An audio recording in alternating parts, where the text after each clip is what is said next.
हाँ विद्यार्थी मित्रों, આજે આપણે જોવા જઈ રહ્યા છીએ પ્રોટીન સંયોજનોનું બંધારણ વિશેની માહિતી. આપણો જે આ મુદ્દા નંબર છે 14.2.3 પ્રોટીન સંયોજનોનું બંધારણ. આ પ્રોટીન સંયોજનોના બંધારણ વિશેની માહિતી એમિલ ફિશર નામના વૈજ્ઞાનિકે સૂચવી હતી. એમિલ ફિશર નામના વૈજ્ઞાનિકે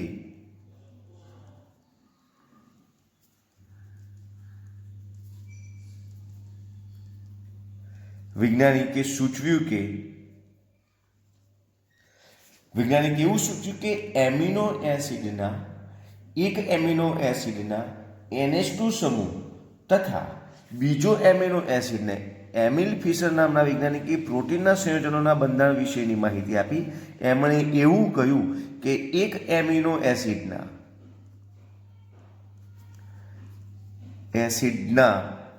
NH2 સમૂહ બીજા એમિનો એસિડનો બોન્ડ COOH સમૂહ સાથે રાસાયણિક પ્રક્રિયા કરી પાણીનો અણુ ગુમાવી બોન્ડ CONH સાંકળ વડે જોડાય છે.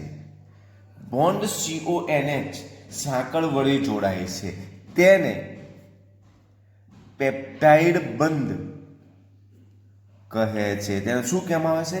પેપ્ટાઇડ બંધ કહેવામાં આવે છે અથવા પેપ્ટાઇડ સાંકળ તરીકે ઓળખવામાં આવે છે. પેપ્ટાઇડ બંધ કે પેપ્ટાઇડ સાંકળ તરીકે ઓળખવામાં આવે છે. ખાસ વાત યાદ રાખજો કે પેપ્ટાઇડ સાંકળ એટલે શું? તો એમિલ ફિશર નામના વૈજ્ઞાનિકે એવું સૂચવ્યું કે એક એમિનો એસિડનો NH2 સમૂહ બીજા એમિનો એસિડના COOH સમૂહ સાથે રાસાયણિક પ્રક્રિયા કરી પાણીનો અણુ ગુમાવી અને બોન્ડ CONH સાંકળ વડે જોડાય છે. આ બનતી સાંકળને પેપ્ટાઇડ બંધ અથવા પેપ્ટાઇડ સાંકળ તરીકે ઓળખવામાં આવે છે. આમ બે એમિનો એસિડ જોડાયેલા હોવાને કારણે આ બનતા સંયોજનને ડાયપેપ્ટાઇડ કહે છે. તો આ રીતે બે એમિનો એસિડ વડે બનતા પેપ્ટાઇડ બંધને ડાયપેપ્ટાઇડ કહે છે. શું કહેવામાં આવે છે? ડાયપેપ્ટાઇડ કહેવામાં આવે છે. આ રીતે ત્રણ એમિનો એસિડ દ્વારા બને. ત્રણ એમિનો એસિડ એકબીજા સાથે જોડાય તો તેને ટ્રાયપેપ્ટાઇડ કહે છે. શું કહેવામાં આવે છે? ટ્રાયપેપ્ટાઇડ બંધ કહેવામાં આવે છે. ટ્રાયપેપ્ટાઇડ. આ ધ્યાન રાખજો. ખાસ વાત કે જ્યારે બે એમિનો એસિડ પૈકી એક એમિનો એસિડનો NH2 સમૂહ અને બીજા એમિનો એસિડનો COOH સમૂહ એકબીજા સાથે રાસાયણિક બંધ દ્વારા જોડાઈ પાણીનો અણુ ગુમાવે ત્યારે બનતા બંધને શું કહેવામાં આવે છે? પેપ્ટાઇડ બંધ. અહીંયા ઉદાહરણ તરીકે લઈએ, એક એમિનો એસિડ લઈએ ધ્યાન રાખજો RCH COOH NH2. અહીંયા NH2 લાવો, R નીચે લાવો ચાલે, વત્તા બીજો પણ એ જ રીતે NH2CH અહીંયા RCOOH. આ NH2 અને COOH એક એમિનો એસિડનો NH2 બીજા એમિનો એસિડનો COOH બંને એકબીજા સાથે જોડાય અને શું બનાવે? તો પાણીનો અણુ ગુમાવે R. એટલે અહીંયા લખીએ આપણે NH2CH RCH અહીંથી CO ધ્યાન રાખજો. અહીંયા CO અહીંથી OH અહીંથી H એટલે અહીંયા આવ્યું NHCH RCOOH. તો અહીંયા જે CONH બન્યો એને પેપ્ટાઇડ બંધ કહેવામાં આવે છે. શું કહેવામાં આવે છે? પેપ્ટાઇડ બંધ કહેવામાં આવે છે અથવા પેપ્ટાઇડ સાંકળ કહે છે. તો આવી રીતે પેપ્ટાઇડ બંધ બને છે, પેપ્ટાઇડ સાંકળ બને છે. આ જે વાત હતી એ ડાયપેપ્ટાઇડની વાત હતી. શું બનાવ્યું? આ ડાયપેપ્ટાઇડ બને છે. તો અહીંયા જે વાત હતી કે પ્રોટીનનું બંધારણ, પ્રોટીન શું છે? તો પ્રોટીન સંયોજનો એ આલ્ફા એમિનો એસિડ સંયોજનો, આ આલ્ફા એમિનો એસિડ સંયોજનોના પોલિમરાઇઝ આવા અસંખ્ય અણુઓ એકબીજા સાથે જોડાઈ અને બનેલું સંયોજન છે પ્રોટીન. આ કેવી રીતે બને છે? તો આવા આલ્ફા એમિનો એસિડ અસંખ્ય આલ્ફા એમિનો એસિડ પોલિમરાઇઝેશન બહુલીકરણ દ્વારા બનતું એક મોટું સંયોજન છે. બરાબર, જે પેપ્ટાઇડ બંધ દ્વારા બને છે, પેપ્ટાઇડ સાંકળ દ્વારા રચાયેલું હોય છે. આમ 2 એમિનો એસિડ જોડાય તો ડાયપેપ્ટાઇડ, 3 એમિનો એસિડ જોડાય ટ્રાયપેપ્ટાઇડ, 4 હોય તો ટેટ્રા, પેન્ટા, હેક્સા. આવી રીતે 4 થી 10 જેટલા, ધ્યાન રાખજો અહીંયા આ ખાસ મુદ્દો, 4 થી 10 જેટલા એમિનો એસિડ એકબીજા સાથે પેપ્ટાઇડ બંધથી જોડાયેલ હોય. આ ધ્યાન રાખજો કે જ્યારે 4 થી 10 જેટલા પેપ્ટાઇડ બંધો એકબીજા સાથે, એમિનો એસિડ એકબીજા સાથે જોડાયેલા હોય ત્યારે તેને ઓલિગોસેકેરાઇડ કહેવાય. આપણી બુકમાં નથી પણ આપણને અહીંયા ઓલિગોપેપ્ટાઇડ, સેકેરાઇડ નહીં, ઓલિગોપેપ્ટાઇડ કહે છે. અહીંયા આ વાત નથી, આપણને અહીંયા માહિતી એટલી આપી છે આપણી બુકની અંદર કે 4 થી 10 કરતાં વધારે એમિનો એસિડ એકબીજા સાથે જોડાયેલા હોય પેપ્ટાઇડ બંધ દ્વારા તો તેમને પ્રોટીન કહીએ. તો અહીંયા તમારે એ વાત ધ્યાન દોરવા માંગુ છું, 4 થી 10 એમિનો એસિડ એકબીજા સાથે જોડાય અને જે પેપ્ટાઇડ બંધથી જોડાય અને જે પેપ્ટાઇડ બનાવે એને ઓલિગોપેપ્ટાઇડ કહેવામાં આવે છે. શું કહેવામાં આવે છે? ઓલિગોપેપ્ટાઇડ કહેવામાં આવે છે. જ્યારે 10 કરતાં વધુ હોય, ખાસ ધ્યાન રાખજો અહીંયા, 10 કરતાં વધુ એમિનો એસિડ એકબીજા સાથે જોડાયેલા હોય ત્યારે પોલીપેપ્ટાઇડ કહેવાય. શું કહેવાય? પોલીપેપ્ટાઇડ. જ્યારે 10 કરતાં વધુ એમિનો એસિડ એકબીજા સાથે જોડાયેલ હોય તો તેને પોલીપેપ્ટાઇડ કહે છે. શું કહીએ છીએ? પોલીપેપ્ટાઇડ. હવે આ જે પોલીપેપ્ટાઇડ છે તો પોલીપેપ્ટાઇડનું આણ્વીય દળ, ધ્યાન રાખજો, પોલીપેપ્ટાઇડનું આણ્વીય દળ 10,000 યુનિફાઈડ, ધ્યાન રાખજો, 10,000 યુનિફાઈડ સુધીનું હોય ત્યારે એને શું કહેવાય? પોલીપેપ્ટાઇડ. 10,000 યુનિફાઈડ જેટલું હોય ત્યારે તેને શું કહેવાય? પોલીપેપ્ટાઇડ. પરંતુ જ્યારે 10,000 કરતો વધુ આણ્વીય દળ હોય તો તેમને પ્રોટીન કહે છે. શું કહીએ છીએ? પ્રોટીન. ઇટ મીન્સ અહીંયા વાત આપણને કરેલી છે કે પોલીપેપ્ટાઇડ કે પ્રોટીન નિર્માણ પામે, પોલીપેપ્ટાઇડ કે પ્રોટીન બને ત્યારે એનું આણ્વીય દળ જ્યારે 10,000 કરતાં વધારે હોય તો તેમને અહીંયા આપણે પ્રોટીન તરીકે ઓળખવામાં આવે છે. શું કહીએ છીએ આપણે એને? પ્રોટીન કહેવામાં આવે છે. કેમ છતાં પોલીપેપ્ટાઇડ અને પ્રોટીન વચ્ચે નો ભેદ સંપુષ્ટ થતો નથી. આમ એમિનો સંયોજનો પોલીપેપ્ટાઇડમાં ઘણા પ્રોટીન એવા છે કે ઇન્સ્યુલિન જેવો પ્રોટીન એ માત્ર 51 એમિનો એસિડ દ્વારા નિર્માણ પામેલો છે. 51 એમિનો એસિડ સંયોજનો આવેલા છે. ઇન્સ્યુલિન, ધ્યાન રાખજો ખાસ બાબત, ઇન્સ્યુલિન કેટલા એમિનો એસિડનો બનેલો છે? 51 એમિનો એસિડ દ્વારા નિર્માણ પામેલ છે. કેટલા એમિનો એસિડ દ્વારા? 51 એમિનો એસિડ દ્વારા એ નિર્માણ પામેલો છે. તો આજે વાત કરીએ આપણે કે આવી રીતે પ્રોટીનનું બંધારણ એ કેવી રીતે નિર્માણ પામ્યું છે? તો આવા આલ્ફા એમિનો એસિડના પોલિમરાઇઝેશન દ્વારા આવા પ્રોટીનનું બંધારણ નિર્માણ પામ્યું છે. બીજી વાત કરી કે આલ્ફા એમિનો એસિડ એકબીજા સાથે જોડાય તો કયો બંધ નિર્માણ કરે? તો પેપ્ટાઇડ બંધ. એને શું કહેવાય? પેપ્ટાઇડ સાંકળ તરીકે પણ ઓળખવામાં આવે છે. તો આવી પેપ્ટાઇડ સાંકળ અસંખ્ય હોય તો એને શું કહેવાય? પોલીપેપ્ટાઇડ તરીકે પણ ઓળખવામાં આવે છે. તો આ જે વાત કરી આપણે કે પ્રોટીનના બંધારણ વિશેની, આવા પ્રોટીન સંયોજનો એમના આણ્વીય આકારને આધારે, આવા પ્રોટીન સંયોજનો, ધ્યાન રાખજો, આવા પ્રોટીન સંયોજનો તેના આણ્વીય આકારને આધારે બે પ્રકારમાં વર્ગીકરણ કરવામાં આવે છે. તો પ્રોટીન આણ્વીય આકાર એના બે પ્રકારમાં વર્ગીકરણ કર્યું છે. એક રેસામય પ્રોટીન, અને બીજું છે ગોલીય પ્રોટીન. આપણને અહીંયા ધ્યાન રાખજો ભાઈઓ કે અહીં રેસામય પ્રોટીન અને ગોલીય પ્રોટીન વિશેની જ માહિતી આપી છે. આપણી બુકની અંદર ગોલીય પ્રોટીનના પ્રકાર આપેલા છે કે પ્રાથમિક બંધારણ, દ્વિતીયક બંધારણ, ચતુર્થક બંધારણ. પ્રાથમિક, દ્વિતીયક, તૃતીયક, ચતુર્થક. પણ આપણે આનો અભ્યાસ કરવાનો નથી.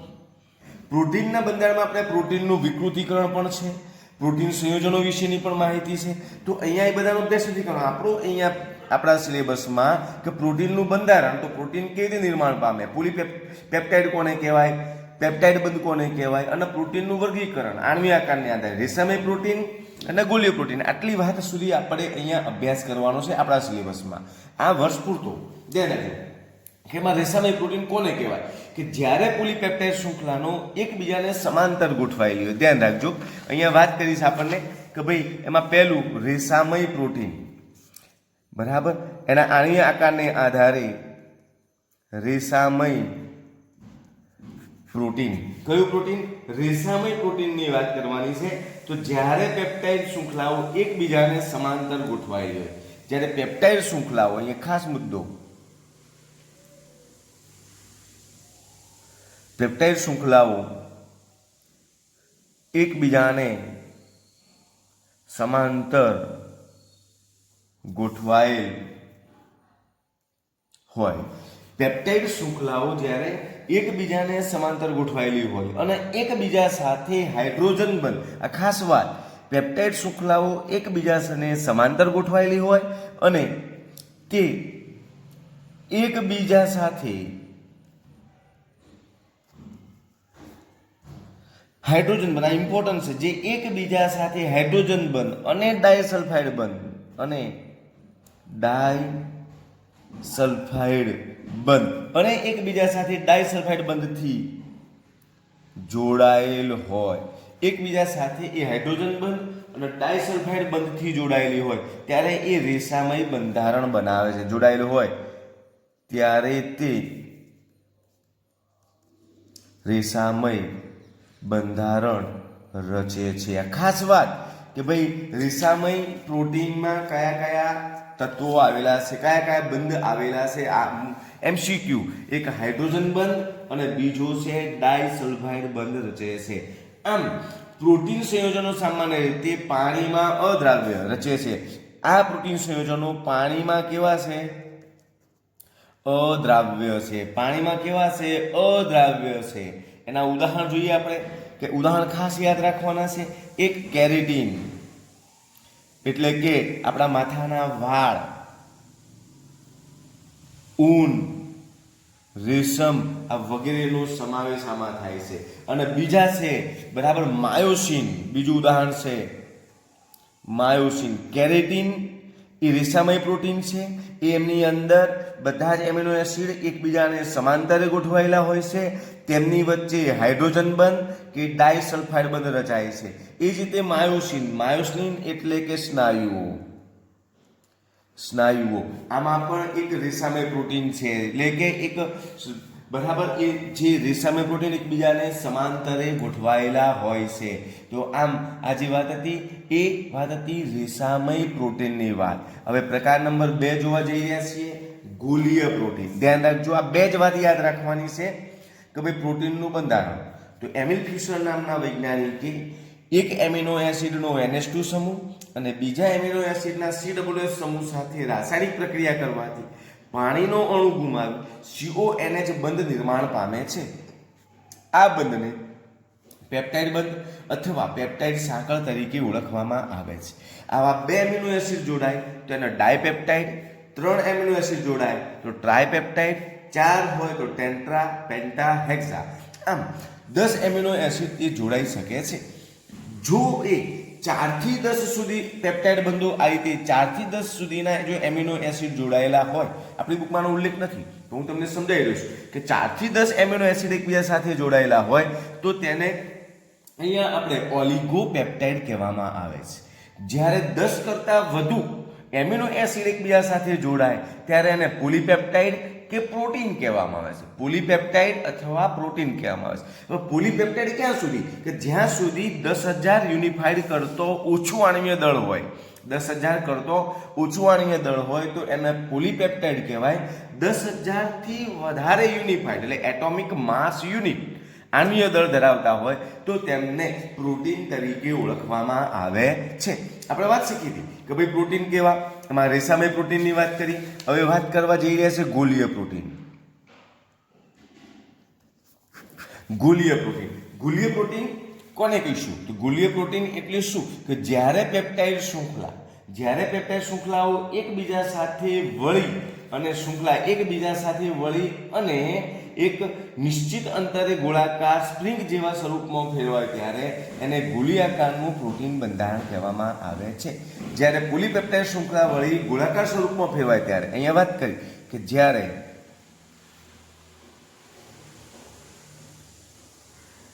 પોલીપેપ્ટાઇડ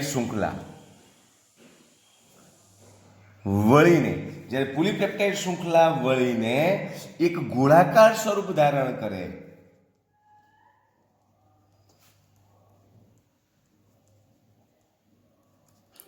છે, ગોળાકાર સ્વરૂપ ધારણ કરે છે ત્યારે તેને ગોલીય પ્રોટીન કહે છે. ત્યારે તેને શું કહેવામાં આવે છે? ગોલીય પ્રોટીન કહેવામાં આવે છે. જ્યારે પેપ્ટાઇડ શૃંખલા એક અમુક નિશ્ચિત અંતરે વળી ગોળાકાર સ્વરૂપમાં ફેરવાય ત્યારે એને ગોલીય પ્રોટીન કહેવાય. આવા સંયોજનો પાણીમાં દ્રાવ્ય હોય છે. આવા સંયોજનો એ પાણીમાં કેવા હોય છે? દ્રાવ્ય. પાણીમાં દ્રાવ્ય. ઉદાહરણ તરીકે ધ્યાન રાખજો, ઇન્સ્યુલિન અને આલ્બ્યુમિન. તો આપણને પ્રશ્ન પૂછાય કે ભાઈ રેસામય પ્રોટીન અને ગોલીય પ્રોટીનનો તફાવત લખો તો આવડે કે ભાઈ રેસામય પ્રોટીન એમાં પોલીપેપ્ટાઇડ શૃંખલાઓ એકબીજાને સમાંતરે ગોઠવાયેલી હોય છે, બરાબર, તેમની અંદર ગોઠવાયેલી હોય છે. જ્યારે ગોલીય પ્રોટીન એમાં પેપ્ટાઇડ શૃંખલાઓ અમુક નિશ્ચિત અંતરે ગોળાકાર સ્વરૂપ ધારણ કરે છે ત્યારે એને ગોલીય પ્રોટીન કહેવાય. આ પાણીમાં અદ્રાવ્ય કોણ તો રેસામય પ્રોટીન, ત્યારે ગોલીય પ્રોટીન પાણીમાં દ્રાવ્ય. ઉદાહરણ કેરેટીન, માયોસિન એટલે કે વાળ, ઊન, રેશમ અને સ્નાયુઓ માયોસિનમાં. જ્યારે આમાં ઇન્સ્યુલિન અને આલ્બ્યુમિન. આ રીતે આપણે એને રજૂ કરી શકીએ. હવે એની અંદર બંધની વાત કરીએ, જેમ અહીંયા હાઇડ્રોજન બંધ અને ડાયસલ્ફાઇડ બંધ, તો આમાં પણ એ જ પ્રકારનો હાઇડ્રોજન બંધ અને ડાયસલ્ફાઇડ બંધ આવેલા હોય છે. પણ એના જે પ્રકાર છે કે પ્રાથમિક પ્રોટીન, દ્વિતીયક પ્રોટીન, તૃતીયક પ્રોટીન, ચતુર્થક પ્રોટીન, તો એની અંદર જુદા જુદા પ્રકારના આ રીતે હાઇડ્રોજન બંધ અને ડાયસલ્ફાઇડ બંધ રચાયેલા હોય છે. એનો આપણે અભ્યાસ અત્યારે કરવાનો નથી. તો આ જે વાત કરી આપણે શેની વાત કરી કે ભાઈ પ્રોટીનના બંધારણ વિશેની. બીજી એક વાત કરી દઈએ કે સાહેબ આપણે વાત કરી કે ભાઈ બે એમિનો એસિડ એકબીજા સાથે જોડાય તો એમિનો એસિડમાં ગ્લાયસિન લો તો આપણને ગ્લાયસિન પેપ્ટાઇડ બંધ બને. જો ગ્લાયસિન એલેનાઇન અને ફિનાઇલ એલેનાઇન લો તો આપણને GLI, ELA, PLA. એટલે આપણે આ ઉદાહરણ આપ્યા નથી, આપણે ધ્યાનમાં લેવાનું નથી. આપણે આટલી જ વાત અહીંયા સુધી યાદ રાખવાની છે. તો આ જે વાત હતી પ્રોટીનના બંધારણ વિશેની માહિતી હતી. શેની માહિતી હતી? પ્રોટીનનું બંધારણના પ્રકાર વિશેની વાત હતી. રેસામય પ્રોટીન અને ગોલીય પ્રોટીન આપણે તૈયાર કરવાના છે. પ્રોટીનનું બંધારણ શું? એમિલ ફિશરે રજૂ કર્યું. એમિનો એસિડના પોલિમરાઇઝેશનથી બને, બરાબર. એમાં કયો બંધ નિર્માણ થાય? પેપ્ટાઇડ બંધ નિર્માણ થાય. પેપ્ટાઇડ બંધ ક્યારે નિર્માણ થાય? તો એમિલ ફિશરે એવું કહ્યું કે એક એમિનો એસિડનો NH2 સમૂહ બીજા એમિનો એસિડના COOH સમૂહ સાથે રાસાયણિક બંધ દ્વારા જોડાય પાણીનો અણુ ગુમાવી અને અંદર બંને વચ્ચે CONH સાંકળ બને છે, બંધ બને છે, એને પેપ્ટાઇડ બંધ કહીએ છીએ અથવા પેપ્ટાઇડ સાંકળ કહેવામાં આવે છે. તો આને પોલીપેપ્ટાઇડની વાત કરી, પ્રોટીનની વાત કરી. તો હવે આના પછી હવે આ બીજો ટોપિક તરફ જઈ રહ્યા છીએ આપણે. તો આપણે પહેલા વાત કરી કે પ્રોટીનનું બંધારણ શીખવા માટે એમિનો એસિડની વાત કરી હતી, ત્યારબાદ પ્રોટીન વિશેની વાત કરી, એના પેપ્ટાઇડ બંધની વાત કરીને હવે જોવા જઈ રહ્યા છીએ આપણે. ધ્યાન રાખજો અહીંયા કે આપણો જે ટોપિક છે હવે બરાબર લાસ્ટ ટોપિક, બરાબર. તો લાસ્ટ ટોપિક તરફ આપણે અહીંયા જઈ રહ્યા છીએ. એનું નામ છે ન્યુક્લિક એસિડ સંયોજનો. એનો મુદ્દો છે 14.5 ન્યુક્લિક એસિડ સંયોજનો. વિદ્યાર્થી મિત્રો, હવે આપણે જોવા જઈ રહ્યા છીએ ન્યુક્લિક એસિડ. ન્યુક્લિક એસિડ વિશેની માહિતી આપણે જોવા જઈ રહ્યા છીએ.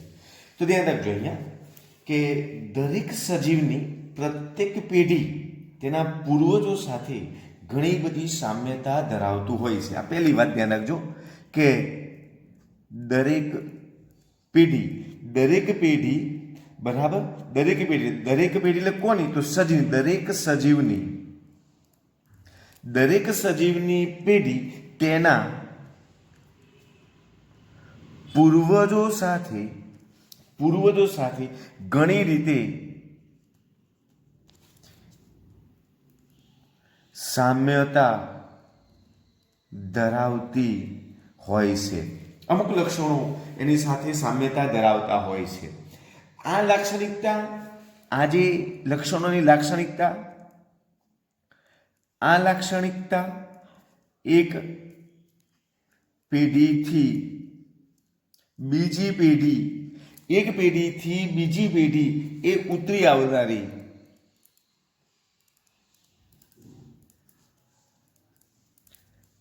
આવનારી ઘટના છે.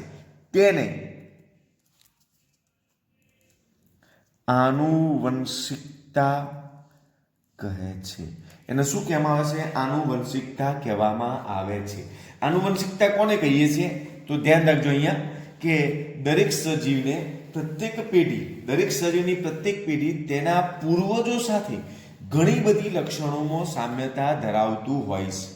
આ લાક્ષણિકતા એક પેઢીથી બીજી પેઢી ઉતરી આવનાર ઘટના અને આનુવંશિકતા કહેવાય. આ આનુવંશિકતા માટે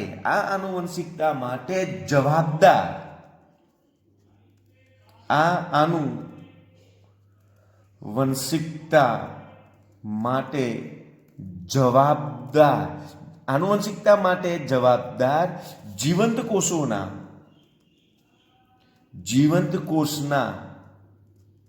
કોષ કેન્દ્રમાં રહેલ જીવંત કોષના કોષ કેન્દ્રમાં રહેલ રંગસૂત્રો એ જવાબદાર છે. કોણ જવાબદાર છે? રંગસૂત્રો જવાબદાર છે. આ પહેલી વાત આવી. હવે ધ્યાન રાખજો, આપણે અહીંયા ન્યુક્લિક એસિડ તરફ જવા જઈ રહ્યા છીએ. આપણે વાત કરી કે દરેક સજીવની પેઢી તેના પૂર્વજો સાથે ઘણા બધા લક્ષણોમાં સામ્યતા ધરાવે છે. આ લાક્ષણિકતા એક પેઢીથી બીજી પેઢી ઉતરી આવનારી હોય છે. એ ઘટનાને આનુવંશિકતા કહેવામાં આવે છે. આ આનુવંશિકતા માટે જવાબદાર કોણ? તો આ આનુવંશિકતા માટે જવાબદાર એ જીવંત કોષના કોષ કેન્દ્રમાં રહેલ રંગસૂત્ર જવાબદાર છે. આ આનુવંશિકતા માટે કોણ જવાબદાર છે? તો જીવંત કોષમાં રહેલા જીવંત કોષના કોષ કેન્દ્રમાં રહેલા રંગસૂત્ર જવાબદાર છે. તો રંગસૂત્રો શાના બનેલા હોય છે? તો રંગસૂત્રો એ પ્રોટીન અને ન્યુક્લિક એસિડના બનેલા હોય છે. એ રંગસૂત્રો શેના બનેલા હોય છે? પ્રોટીન અને ન્યુક્લિક એસિડના બનેલા હોય છે. તો પાછી બીજી વાત આવી કે આપણે પ્રોટીનનો અભ્યાસ કરે, ન્યુક્લિક એસિડનો અભ્યાસ કરવાનો બાકી છે. તો હવે આપણે ન્યુક્લિક એસિડ વિશે કે આપણો જે ન્યુક્લિક એસિડ ભણવો છે એના પર આપણે જવા જઈ રહ્યા છીએ. ફરીથી વાત ધ્યાન રાખજો મિત્રો કે દરેક સજીવની પ્રત્યેક પેઢી તેના પૂર્વજો સાથે ઘણી બધી લક્ષણોમાં સામ્યતા ધરાવે છે. આ લક્ષણોમાં સામ્યતા ધરાવતી ઘટનાને એની લાક્ષણિકતા કહીએ. આવી લાક્ષણિકતા એક પેઢીથી બીજી પેઢી એની આપોઆપ ઉતરી આવતી હોય છે. આ ઘટનાને એની આનુવંશિકતા કહેવામાં આવે છે. આ આનુવંશિકતા માટે જવાબદાર કોણ? તો આ આનુવંશિકતા માટે જવાબદાર એ જીવંત કોષના કોષ કેન્દ્રમાં રહેલ એ રંગસૂત્ર છે. જીવંત કોષના કોષ કેન્દ્રમાં રહેલ એ રંગસૂત્રો છે. આ રંગસૂત્રો શાના બનેલા છે?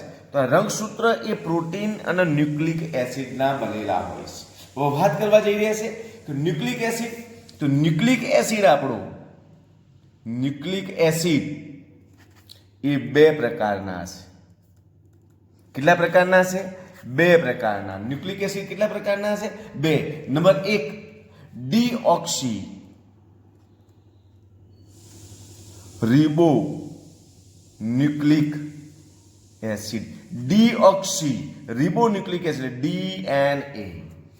Deoxy ribonucleic acid, deoxyribonucleic acid. અને number 2 ribonucleic acid. Ribonucleic acid એટલે RNA. તો ઇટ મીન્સ કહેવાનો મતલબ કે એક પેઢીથી બીજી પેઢી જે લક્ષણો કોમન તરી આવે છે એના ઘટનાને આનુવંશિકતા કહીએ. ને આનુવંશિકતા માટે જવાબદાર કોણ? તો રંગસૂત્ર. રંગસૂત્ર શાના બનેલા? પ્રોટીન અને nucleic acid.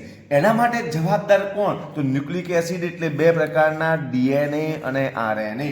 Deoxyribonucleic acid અને રિબોન્યુક્લિક એસિડ આ બંને એ જવાબદાર છે. ન્યુક્લિક એસિડ એ ન્યુક્લિયોટાઇડના એકમની લાંબી શૃંખલાવાળો પોલિમર છે. હવે એમાં ન્યુક્લિક એસિડ એ શું છે? તો ન્યુક્લિક એસિડ એ ન્યુક્લિયોટાઇડ એકમની લાંબી શૃંખલાવાળો પોલિમર છે. બરાબર. ન્યુક્લિક એસિડ એ ન્યુક્લિયોટાઇડની એકમની લાંબી શૃંખલાવાળો એ પોલિમર પદાર્થ છે. પોલિમર તેને ન્યુક્લિક એસિડને પોલીન્યુક્લિયોટાઇડ, જેને પોલીન્યુક્લિયોટાઇડ પણ કહેવામાં આવે છે. અને શું કહેવામાં આવે છે? પોલીન્યુક્લિયોટાઇડ પણ કહેવામાં આવે છે. પોલીન્યુક્લિયોટાઇડ પણ એને કહેવામાં આવે છે. તો હવે વાત કરવા જઈ રહ્યા છીએ કે આ પોલીન્યુક્લિયોટાઇડ એ ન્યુક્લિક એસિડ DNA અને RNA ના સંપૂર્ણ જળ વિભાજનથી પેન્ટોઝ શર્કરા, નાઇટ્રોજન તત્વ ધરાવતા વિષમ ચક્રીય સંયોજન અને ફોસ્ફોરિક એસિડ બને છે. હવે અહીંયા વાત કરી કે આપણું અહીંયા જે વાત કરી કે ભાઈ ન્યુક્લિક એસિડ બે પ્રકારના, એક DNA એક RNA. તો અહીંયા વાત કરી કે જે ન્યુક્લિક એસિડ જે બન્યું ન્યુક્લિક એસિડ એ બે એના પ્રકાર છે, એક DNA અને બીજું છે RNA. એનું જો જળ વિભાજન કરવામાં આવે તો જળ વિભાજનથી શું મળે? પેન્ટોઝ શર્કરા એટલે કે શર્કરા. નંબર 1 નાઇટ્રોજન તત્વ ધરાવતું. Number 2 base. બીજું મળે બેઝ. બરાબર, ધ્યાન રાખજો બેઝ એટલે આપણે એના માટે શબ્દ વાપરીએ કે નાઇટ્રોજન તત્વ ધરાવતું વિષમ ચક્રીય સંયોજન. અને ત્રીજું છે ફોસ્ફોરિક એસિડ. બરાબર, ફોસ્ફોરિક એસિડ. હવે શું વાત કરી? તો ધ્યાન રાખજો, અહીંયા આપણે આગળ વાત કરી કે જે આનુવંશિકતા માટે જવાબદાર, તો જીવંત કોષના કોષ કેન્દ્રમાં રહેલા રંગસૂત્ર જવાબદાર. રંગસૂત્ર શાના બનેલા? પ્રોટીન અને ન્યુક્લિક એસિડના. આ બે વાત ક્લિયર થઈ. હવે વાત આવી ન્યુક્લિક એસિડ. તો ન્યુક્લિક એસિડના પ્રકાર કેટલા? બે. એક DNA એક RNA. તો DNA RNA ન્યુક્લિક એસિડના પ્રકાર છે. હવે આગળ વાત કરીએ કે ન્યુક્લિક એસિડ કેવી રીતે બને? તો ન્યુક્લિયોટાઇડની એક લાંબી પોલિમરની શૃંખલા છે. ન્યુક્લિયોટાઇડ એ મોટી એક શૃંખલા છે. બરાબર, ન્યુક્લિયોટાઇડની એક લાંબી શૃંખલા છે અને પોલીન્યુક્લિયોટાઇડ પણ કહીએ. હવે આગળ વાત કરીએ કે આ જે DNA અને RNA નું જો જળ વિભાજન કરવામાં આવે તો એનું 3 ભાગમાં વર્ગીકરણ થાય. એક પેન્ટોઝ શર્કરા, એક શર્કરા. Number 2 base. બેઝ કેવું હોય? તો નાઇટ્રોજન તત્વ ધરાવતું વિષમ ચક્રીય સંયોજન. બેઝ શું છે? એ નાઇટ્રોજન તત્વ ધરાવતું વિષમ ચક્રીય સંયોજન છે. નંબર 3, બીજું કયો વિભાગમાં છૂટો પડે? Phosphoric acid. બીજો 3 ફોસ્ફોરિક એસિડ. એટલે એવું સૂચવ્યું છે કે ન્યુક્લિક એસિડ 3 ઘટકોનું બનેલું છે. એનો મતલબ એવો થયો કે ન્યુક્લિક એસિડ એ 3 ઘટકોનું બનેલ છે. ન્યુક્લિક એસિડ કેટલા ઘટકોનું બનેલું છે? 3 ઘટકોનું. કયા કયા? તો નંબર 1, ધ્યાન રાખજો, ફરીથી વાત કરું, ન્યુક્લિક એસિડ 3, 1 શર્કરા, number 2 base, number 3 phosphoric acid. બરાબર. બેઝ એટલે શું? તો નાઇટ્રોજન તત્વ ધરાવતું વિષમ ચક્રીય સંયોજન બેઝ, ફોસ્ફોરિક એસિડ. અને શર્કરા કઈ? તો પેન્ટોઝ શર્કરા. આમ ન્યુક્લિક એસિડ આ 3 ઘટકોનું બંધારણ ધરાવે છે. તો હવે આપણે વાત કરવા જઈ રહ્યા છીએ આવા જે 3 ઘટકોની વાત અહીંયા કરવા જઈ રહ્યા છીએ. આગળ વાત ધ્યાન રાખજો અહીંયા વિદ્યાર્થી મિત્રો કે પેન્ટોઝ શર્કરા 3 જે ઘટકો છે વિષમ ચક્રીય બેઝ, આમ ન્યુક્લિક એસિડમાં કયા કયા તત્વો હાજર છે? પહેલી વાત ધ્યાન રાખજો. તો વિદ્યાર્થી મિત્રો હવે આપણે જોવા જઈ રહ્યા છીએ કે ન્યુક્લિક એસિડ 3 ઘટકનું બનેલું, શર્કરા, બેઝ અને ફોસ્ફોરિક એસિડ. એમાં શર્કરાની વાત કરીએ. શર્કરા કઈ? તો પેન્ટોઝ શર્કરાની વાત કરીએ. તો એમાં આપણે પહેલી વાત કરીએ કે ભાઈ પેન્ટોઝ શર્કરામાં ડીએનએ અણુમાં આપણે વાત કરી કે ન્યુક્લિક એસિડ કેટલા પ્રકાર ધરાવે? 2, એક ડીએનએ, એક આરએનએ. એમાં પેન્ટોઝ શર્કરા ડીએનએ માં કઈ આવેલી છે અને આરએનએ માં કઈ આવી છે એની વાત કરી લઈએ. તો ડીએનએ ની અંદર બીટા 2 ડીઓક્સીરિબોઝ, બીટા D2 ઓક્સીરિબોઝ અને આરએનએ માં બીટા ડી રિબોઝ. આ બંને શું છે? પેન્ટોઝ શર્કરા. હવે બંનેમાં ફરક શું? તો આપણે એના બંધારણ જોવાના છીએ. તો બંધારણને આધારે તમને તરત જ ખ્યાલ આવી જશે. તો વિદ્યાર્થી મિત્રો ધ્યાન રાખજો કે આપણે જે વાત કરી કે ભાઈ ન્યુક્લિક એસિડ, તો ન્યુક્લિક એસિડની અંદર ધ્યાન રાખજો કે ન્યુક્લિક એસિડ 2 પ્રકારના, એક ડીએનએ, એક આરએનએ. આ ન્યુક્લિક એસિડ એ ન્યુક્લિયોટાઇડ ના એકમોથી નિર્માણ પામેલો છે. આ ન્યુક્લિક એસિડ એ 3 પ્રકારના ઘટકોથી જોડાણ પામે છે. કયા? તો એક શર્કરા, બેઝ અને ફોસ્ફોરિક એસિડ. એમાં શર્કરા કઈ? તો પેન્ટોઝ શર્કરાની વાત કરી આપણે. કઈ શર્કરાની વાત કરી? પેન્ટોઝ શર્કરા. અને એમાં આપણે વાત કરી કે પેન્ટોઝ શર્કરાની અંદર ધ્યાન રાખજો અહીંયા પેન્ટોઝ શર્કરાની અંદર ડીએનએ માં કઈ અને આરએનએ માં કઈ? તો એના બંધારણ આપણે દોરીએ છીએ. સરળ છે, ધ્યાન રાખજો અહીંયા. એક ડીએનએ માટેની વાત કરીએ છીએ, એક આરએનએ ની વાત. બંનેમાં ડિફરન્સ શું એની વાત. હું પહેલા ધ્યાન રાખજો કે આરએનએ માટેનું બીટા ડી રિબોઝ દોરવા જઈ રહ્યો છું. તો બીટા ડી રિબોઝ ની અંદર OH, H, H, OH, H, OH, CH2OH, CH2OH, H. આને કહેવાય બીટા ડી રિબોઝ. આને કહેવાય બીટા ડી રિબોઝ. હવે અહીંયા ધ્યાન રાખજો આ શેમાં આવેલો છે? આરએનએ માં પેન્ટોઝ શર્કરા કઈ? તો બીટા ડી રિબોઝ. એનું આ બંધારણ, બરાબર, ચક્રીય બંધારણ સૂત્ર પેન્ટોઝ શર્કરાનું. હવે ડીએનએ માં તો બંનેમાં ફરક શું? તો બંનેમાં અહીંયા ફરક આપણે અહીંયા વાત કરી છે કે બીટા D2 ઓક્સીરિબોઝ. બીટા અહીંયા ધ્યાન રાખજો આપણે એમાં શું નામ લખ્યું હતું ડીએનએ માં? તો બીટા D2 ઓક્સી એટલે બીજા નંબરના કાર્બન પર આ કાર્બન નંબર 1, આ કાર્બન નંબર 2, આ બીજા કાર્બન પર ડી ઓક્સી એટલે ડિસ્ટ્રોય થયેલો કોણ? ઓક્સિજન. તો અહીંયાથી ઓક્સિજન દૂર કરો અને બાકી જેમ છે તેમ લખી નાખો.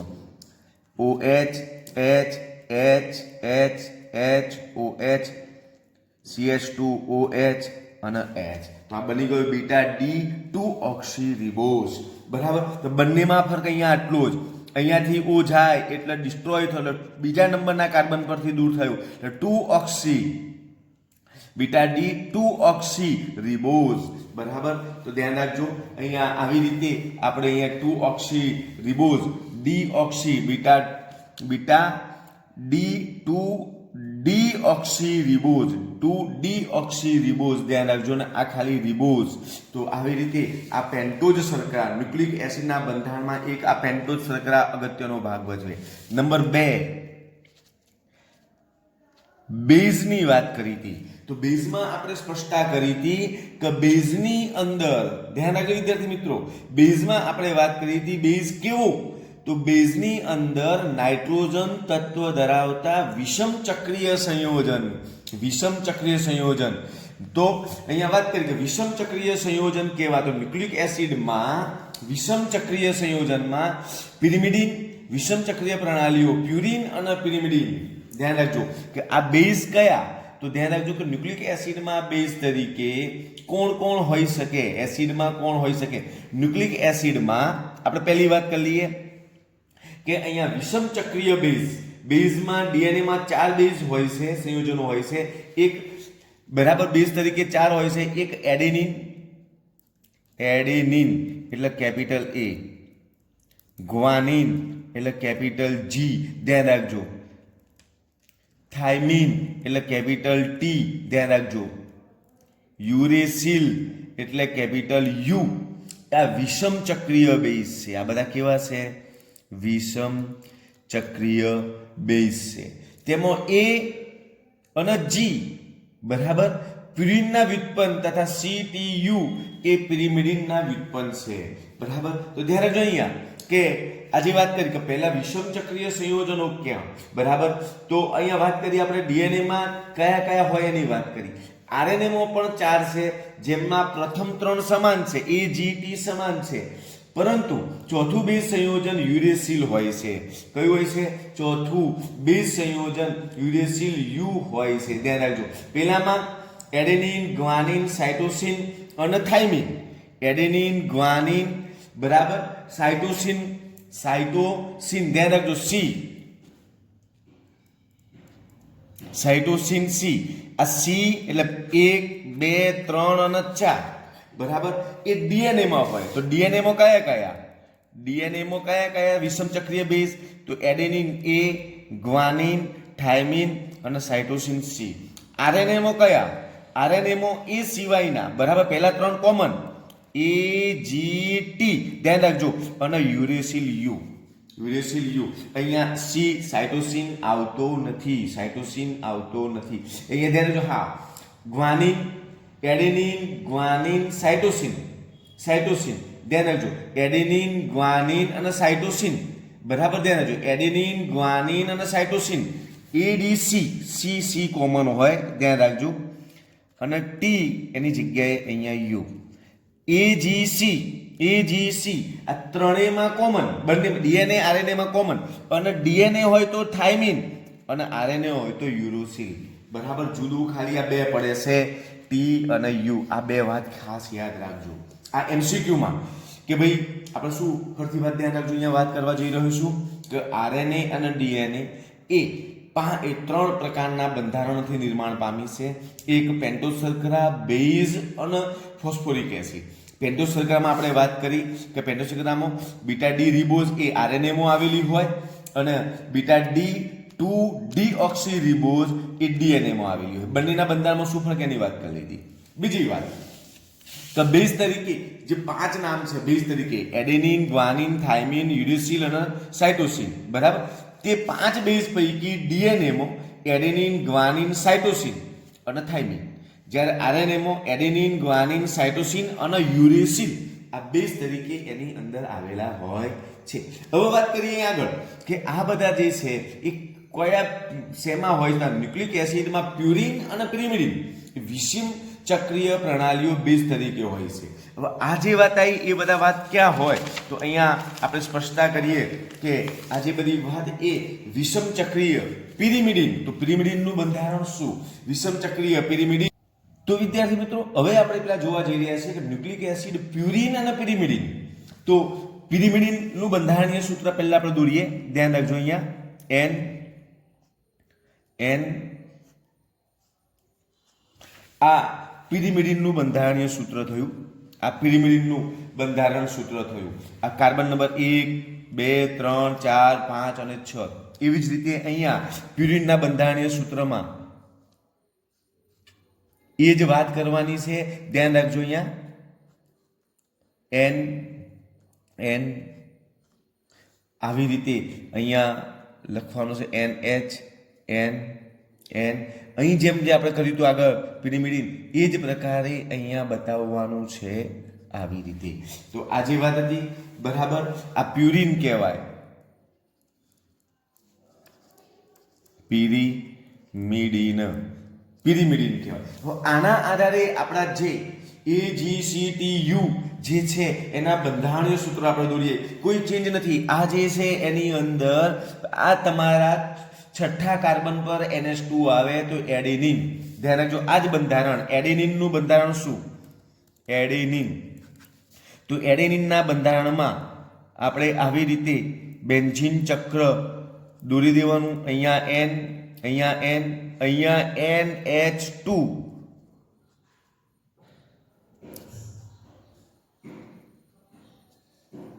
NH આ બની ગયું બરાબર. આ NH આ તમારું બની ગયું એડેનિન. આ જ રીતે ગ્વાનિન. તો બંધારણીય સૂત્ર આ જ. તમારા અહીંયા બીજા કાર્બન પર NH2 અને અહીંયા પહેલા કાર્બન પર H લાવો અને અહીંયા ડબલ બોન્ડ O કરો તો આપણું બની જશે ગ્વાનિન. તો ગ્વાનિન બનાવવા માટે ફરીથી પ્યુરિન બંધારણ દોરવાનું.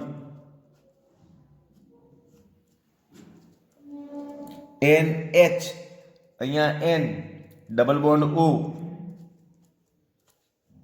N અહીંયા N, અહીંયા NH, અહીંયા બતાવવાનું NH2. તો આ બની ગયું ગ્વાનિન. આ પ્યુરિન બંધારણને આધારે સાઇટોસિન, થાઇમિન અને યુરેસિન એ જે બંધારણ છે એ પિરિમિડિનના આધારે. શેના આધારે? પિરિમિડિનના આધારે આપણે કયા કયા ત્રણ બંધારણ? એક સાઇટોસિન, નંબર 2 થાઇમિન અને ત્રીજું છે યુરેસિલ. યુરેસિલ. ધ્યાન રાખજો યુરેસિલ. તો પહેલું દોરીએ આપણે સાઇટોસિન. તો આપણું જે સૂત્ર છે એની અંદર ધ્યાન રાખજો કે કેવી રીતે બંધારણ આવશે સાઇટોસિન. બરાબર. એક NH, અહીંયા N ડબલ બોન્ડ O બંધારણ NH2. સાઇટોસિન. આ શું બની ગયું? સાઇટોસિન. થાઇમિનના બંધારણમાં ડબલ બોન્ડ O બરાબર બંધારણ NH ડબલ બોન્ડ O, અહીંયા આવશે CH3, અહીં હતું NH બરાબર. તો આ બની ગયું થાઇમિન. શું બની ગયું? થાઇમિન. અને યુરેસિલની અંદર double bond O bond NH double bond O, અહીંયા NH. આ બની ગયું યુરેસિલ. આ બંધારણીય સૂત્ર ધ્યાનમાં રાખજો. લાસ્ટ યર ઇટ મીન્સ કે એના આગલા વર્ષ જૂના સિલેબસમાં માત્ર જાણકારી માટે હતા. અહીંયા આપણી નવી બુકમાં આનું જાણકારી કેવું સ્પષ્ટીકરણ કર્યું નથી. એટલે બંધારણીય સૂત્ર ખાલી જોવાના. એ બેઝ છે. આ બધા બેઝ છે બરાબર. ન્યુક્લિક એસિડમાં બેઝ તરીકે આ બધા હોઈ શકે છે. ડીએનએમાં કયા, આરએનએમાં કયા આપણે વાત કરી. ડીએનએમાં બેઝ તરીકે AGC, એડેનિન, ગ્વાનિન, સાઇટોસિન અને થાઇમિન બરાબર. આરએનએમાં કોણ? એડેનિન, ગ્વાનિન, સાઇટોસિન અને uracil. Total 5 base: adenine, guanine, cytosine, thiamine અને યુરેસિલ. એમાં બંનેમાં કોમન હોય એવા એડેનિન, ગ્વાનિન અને સાઇટોસિન, જુદા હોય એવા બરાબર થાઇમિન અને યુરેસિલ એ જુદા હોય એવા વિષમ ચક્રીય બેઝ છે. અને ત્રીજું બંધારણમાં જે વપરાય છે એની વાત કરીએ આપણે કે જે છે તે આપણું ફોસ્ફોરિક એસિડ. શેની વાત છે? Phosphoric acid. તો ફોસ્ફોરિક એસિડ એક ન્યુક્લિક એસિડની અંદર ફોસ્ફેટ સ્વરૂપે આયન દ્વારા સંકળાવાનું PO4-3 દ્વારા સંકરાની અંદર આયન દ્વારા સંકરાઓનું એ સાથે જોડાયેલો હોય છે, બરાબર. એમાં એનું જે બંધારણ છે ફોસ્ફેટનું PO4, તો P ધ્યાન રાખજો, ડબલ બોન્ડ O, એક O અહીંયા, એક O અહીંયા, એક O અહીંયા, બરાબર. આ જે 3 છે O પોતાના અષ્ટકનો નિયમ પૂર્ણ કરતા નથી માટે ઋણ આયન. એમાં જે આ O છે, આ O એ શર્કરાના એટલે પેન્ટોઝ શર્કરાના ત્રીજા નંબરના કાર્બન પર જોડાશે અને આ જે છે એ બીજી શર્કરાના આ એક શર્કરાના ત્રીજા કાર્બન સાથે અને આ બીજી શર્કરાના C5 કાર્બન સાથે જોડાય છે, C5 કાર્બન સાથે જોડાય છે. આમ શર્કરાના પ્રથમ કાર્બન સાથે બેઝના જોડાવાથી બનતા એકમને વાત કરી કે શર્કરા પેન્ટોઝ શર્કરાના પ્રથમ કાર્બન સાથે બેઝ જોડાય, શર્કરાના પ્રથમ કાર્બન સાથે બેઝ જોડાય તે એને ન્યુક્લિયોસાઇડ કહેવામાં આવે છે. શું કહેવામાં આવે છે? ન્યુક્લિયોસાઇડ કહેવામાં આવે છે. ન્યુક્લિયોસાઇડના ફોસ્ફેટ આયન સાથેના જોડાણથી બનતા એકમને આવા જે ન્યુક્લિયોસાઇડ આવ્યું તો ન્યુક્લિયોસાઇડના ફોસ્ફેટ સાથેના જોડાણથી વત્તા ફોસ્ફેટ સાથેના જોડાણથી બનતા એકમને ન્યુક્લિયોટાઇડ કહેવાય. શું કહેવાય એને? ન્યુક્લિયોટાઇડ. તો પહેલી વાત કે આપણી શર્કરા પેન્ટોઝ શર્કરાના પહેલા કાર્બન સાથે બેઝ જોડાય એને ન્યુક્લિયોસાઇડ કહેવાય. એ આખા ન્યુક્લિયોસાઇડને ફોસ્ફેટ સાથે જોડાણ કરો એટલે શું બને? ન્યુક્લિયોટાઇડ. શું બને? ન્યુક્લિયોટાઇડ. એટલે આપણે એને અહીંયા સારી રીતે બતાવી શકીએ કે ધ્યાન રાખજો કે શર્કરા એની સાથે જોડાણ કર્યું બેઝ તો આ બની ગયો ન્યુક્લિયોસાઇડ. Okay, nucleoside. તો કેવી રીતે જોડાણ કરે તો આપણે અહીંયા ધ્યાન રાખજો કે પેન્ટોઝ શર્કરા આપણે દોરીએ O કયા કાર્બન સાથે જોડાય તો આપણે વાત કરી કે પહેલા નંબરના કાર્બન સાથે જોડાય બેઝ. તો અહીંયા OH ની જગ્યાએ અહીંયા લખીએ આપણે બેઝ, OH ની જગ્યાએ H બેઝ આવી ગયો, HOH CH2OH અહીંયા લખ્યો આ બની ગયું ન્યુક્લિયોસાઇડ. હવે વાત કરીએ ન્યુક્લિયોટાઇડ કઈ રીતે તો ફોસ્ફેટ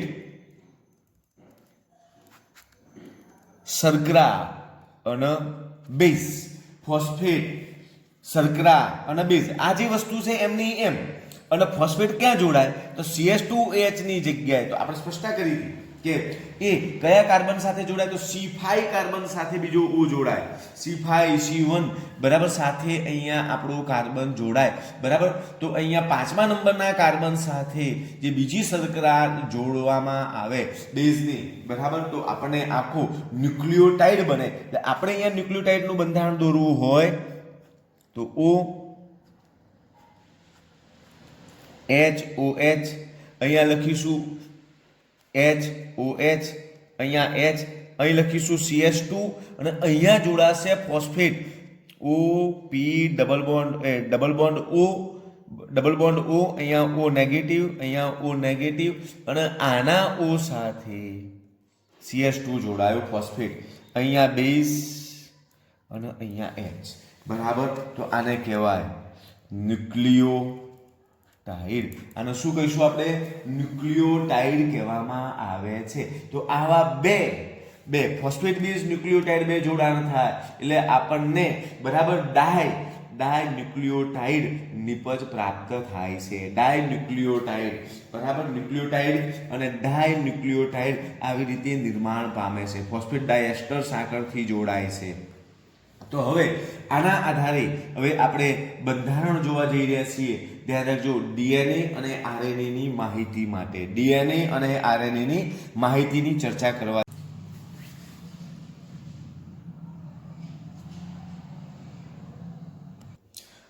હવે વિદ્યાર્થી મિત્રો જોવા જઈ રહ્યા છે DNA નું દ્વિસર્પિલ બંધારણ. આ IMP ક્વેશ્ચન છે. આપણો આ ચેપ્ટરનો લાસ્ટ ટોપિક છે, બરાબર. ત્યાર પછી આપણું આ પ્રકરણ પૂરું થશે અને આ પ્રકરણ ઇમ્પોર્ટન્સ છે કે નીટ, JEE, નીટની અંદર, ગુજકેટની અંદર આ પ્રશ્નો આમાંથી ઘણા બધા પૂછાશે અને આમાંથી મેક્સિમમ 3 થી 4 પ્રશ્નો નીટની અંદર પૂછાતા હોય છે આ પ્રકરણના. એટલે આ પ્રકરણ કરવું ખૂબ જ અગત્યનું છે ને ઇઝી છે, સરળતાથી તમે કરી શકો એવા છો. તો આપણે હવે જોવા જઈ રહ્યા છીએ લાસ્ટ પોઈન્ટ, ડીએનએનું દ્વિસર્પિલ બંધારણ. તો ન્યુક્લિક એસિડની એક શૃંખલા એ ન્યુક્લિયોટાઇડ સંયોજનોના ક્રમ સંબંધી માહિતી અને તેનું પ્રાથમિક બંધારણ કહેવાય છે. તો પહેલી વાત અહીંયા લખીએ આપણે કે ન્યુક્લિક એસિડની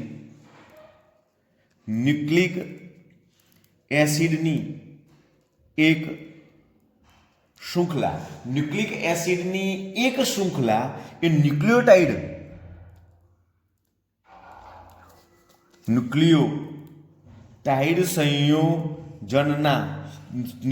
સંયોજનના ક્રમ સંબંધિત તેનું પ્રાથમિક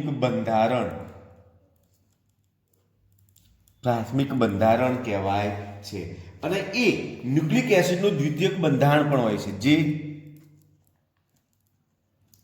ન્યુક્લિક એસિડનું દ્વિતીયક બંધારણ પણ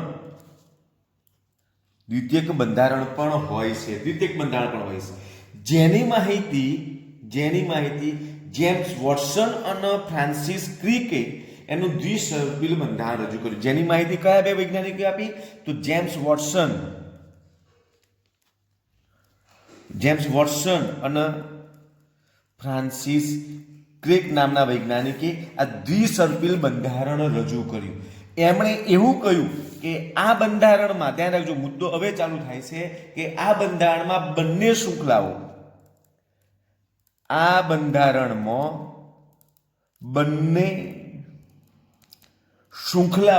એ એકબીજાની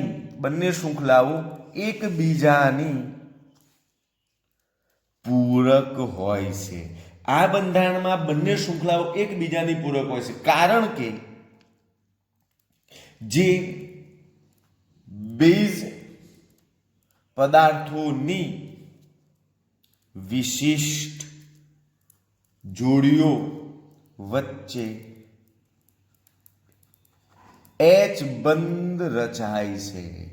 શું કહે છે કે જેમ્સ વોટસન અને ફ્રાન્સિસ ક્રિકે આ ડીએનએનું એક દ્વિસર્પિલ બંધારણ રજૂ કર્યું. એમણે એવું રજૂઆત કરી કે આ બંધારણમાં બંને શૃંખલાઓ એકબીજાની પૂરક હોય છે. તો એકબીજાની પૂરક હોવા પાછળનું રીઝન શું? તો બંને બેઝ વચ્ચે H બંધ રચાય છે. તો આ H બંધ રચાવાને કારણે એ એકબીજાની પૂરક હોય છે. આ જોડાણમાં એક સર્પિલ શૃંખલાના એડેનિન, ધ્યાન રાખજો, આમાં વિશિષ્ટ જોડાણમાં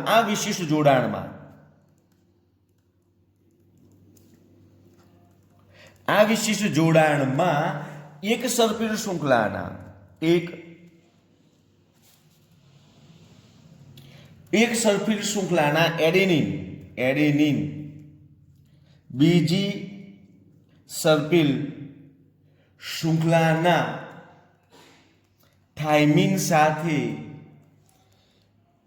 2 H બંધથી જોડાય છે. શું? કેટલા H બંધ? 2 H બંધથી જોડાય છે.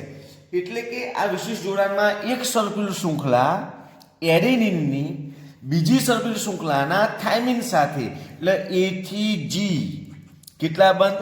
2 H બંધ દ્વારા જોડાય છે. 2 H બંધથી જોડાયેલો હોય છે. તેવી રીતે સાઇટોસિન એટલે સાઇટોસિન સી, ધ્યાન રાખજો, એ રીતે સાઇટોસિન સી એ ગ્વાનિન એટલે G સાથે 3 H બંધથી જોડાયેલ હોય છે. એટલે કે સાઇટોસિન સી એ ગ્વાનિન G સાથે કેટલા H બંધથી જોડાયેલી છે? 3 H બંધ દ્વારા જોડાયેલી હોય છે. ફરીથી ધ્યાન રાખજો વિદ્યાર્થી મિત્રો, ઇમ્પોર્ટન્ટ ક્વેશ્ચન છે, ડીએનએનું દ્વિસર્પિલ બંધારણ રજૂ કરો. તો આપણે લખવાનું છે કે ન્યુક્લિક એસિડની એક શૃંખલા એ ન્યુક્લિયોટાઇડ સંયોજનના ક્રમબદ્ધ હોય છે, એને પ્રાથમિક બંધારણ પણ કહેવાય. આમ ન્યુક્લિક એસિડ એ દ્વિતીય બંધારણ પણ ધરાવતું હોય છે. વોટસન અને ક્રિક નામના ફ્રાન્સિસ ક્રિક નામના વૈજ્ઞાનિકે આનું દ્વિસર્પિલ બંધારણ રજૂ કર્યું. એનો અગત્યનો પહેલો મુદ્દો કે આ બંધારણમાં બંને શૃંખલા એકબીજા સાથે પૂરક હોય છે અને પૂરક હોવાને કારણે બેઝ પદાર્થો વિશિષ્ટ જોડી એ H બંધ દ્વારા જોડાયેલી હોય છે. આ જોડાણમાં એક સર્પિલ શૃંખલાનો એડેનિન એ બીજી સર્પિલ શૃંખલાનો એડેનિન બીજી સર્પિલ શૃંખલાના થાઇમિન સાથે 2 H બંધથી જોડાયેલો હોય. તેવી રીતે સાઇટોસિન સી ગ્વાનિન જી સાથે 3 H બંધ દ્વારા જોડાયેલો હોય છે. એટલે કે એડેનિન એ 2 H બંધ દ્વારા થાઇમિન સાથે અને સાઇટોસિન સી એ 3 બંધ દ્વારા ગ્વાનિન સાથે જોડાયેલો હોય છે. આ આરએનએના દ્વિતીયક બંધારણમાં એક જ શૃંખલાની બનેલ સર્પિલ રચના હોય છે, જે કેટલીક વખત પોતાની તરફ પરત વળેલ હોય છે. એટલે કે ધ્યાન રાખજો, આરએનએમાં દ્વિતીયક બંધારણ એક જ શૃંખલાની બનેલી હોય છે, જે સર્પિલ રચના હોય છે, જે કેટલીક વખત પોતાની તરફ જ વળેલ હોય છે. આમ આરએનએ અણુ એ 3 પ્રકારના છે, જે જુદા જુદા કાર્ય કરે છે. આરએનએ એ 3 પ્રકારના જુદા જુદા કાર્ય કરે છે. એક સંદેશાવાહક આરએનએ, જેને કહેવાય mRNA, મેસેન્જર આરએનએ. ઓકે. બીજું રિબોસોમલ આરએનએ, એટલે અહીંયા rRNA, રિબોસોમલ આરઆરએનએ. એક સ્થાનાંતર આરએનએ, એટલે અહીંયા કહેવાય ટ્રાન્સફર RNA. આવી રીતે અહીંયા આપણને 3 રીતે આરએનએ અણુ કામ કરે છે. તો આ જે વાત હતી એ ડીએનએ નું બંધારણ સાથે સાથે આરએનએ ની માહિતી હતી. તો અહીંયા આપણું પ્રકરણ પૂરું થાય અને એક નાનો છેલ્લો ટોપિક કે એમની અગત્યતા, ન્યુક્લિક એસિડના સંયોજનોની જૈવિક કાર્યો કયા. તો ડીએનએ એ આનુવંશિક માટેનો રાસાયણિક પાયો છે. ડીએનએ એ આનુવંશિક માટે રાસાયણિક પાયો છે અને તેને જનીન માહિતીના સંગ્રહક તરીકે ગણવામાં આવે છે. નંબર 2, ડીએનએ સજીવોની જુદી જુદી જાતિઓની ઓળખ લાખો વર્ષો સુધી જાળવી રાખવા માટે વિશિષ્ટ જવાબદાર હોય છે. નંબર 3, ધ્યાન રાખજો અહીંયા કોષ વિભાજન દરમિયાન ડીએનએ અણુ સ્વયં બેવડાઈ શકવા માટે સક્ષમ હોય છે અને સમાન ડીએનએ શૃંખલાઓ બાળકોષમાં સ્થાનાંતર પામે છે. 4, વાસ્તવમાં કોષ પ્રોટીન એ જુદા જુદા આરએનએ અણુઓ દ્વારા સંશ્લેષિત થાય છે અને ચોક્કસ પ્રોટીનના સંશ્લેષણને સંદેશ ડીએનએ દ્વારા હાજર હોય છે. તો આ એના જૈવિક કાર્યો પણ અગત્યના છે, આપણે તૈયાર કરવાના છે. આમ આ પ્રકરણ અહીંયા પૂરું થયું. બરાબર તૈયારી કરવાની. અને આની કદાચ હું તમને થોડા સમયના અંતરે આની MCQ માટેની PDF મૂકીશ, તો એ આપને જોવાની રહેશે.